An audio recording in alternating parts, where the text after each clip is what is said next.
Hello! Welcome to my video update.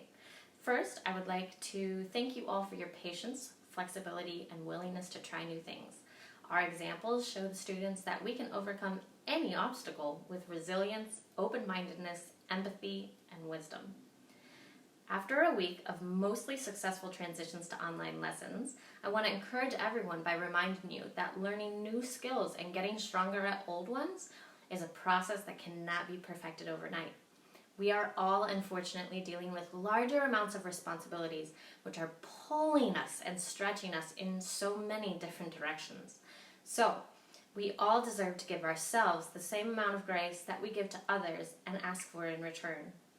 So thank you for hanging in there, and here are a few tips and tricks to make this week go a little bit smoother. Number 1, make sure no one else is using the internet at this time. I understand this might be difficult since a lot of us are working from home and have siblings that need something to occupy their time while we hold our lessons, like games, streaming movies, and loading websites while trying to hold an online lesson can greatly affect the internet speed and therefore the quality of the lesson. Also, weird fact, apparently microwaves use the same frequency as the Wi-Fi. So don't let anyone use the microwave either.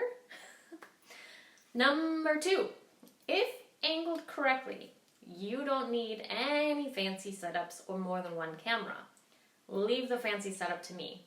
Speaking of correct angles, let's explore those options.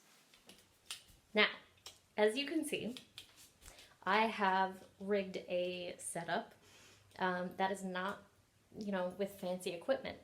So whatever you can do, put a cabinet there or a filing cabinet or anything, milk crates, whatever you have.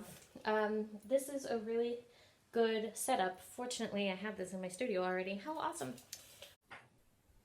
So, this is the perfect angle. So the reason is because I can see all the keys, so you can see what you're doing. And I really don't need to see the music because I have copies of most of the music myself. If I don't have a copy of the music, the best way to get it to me is actually to take a picture beforehand and send it to me.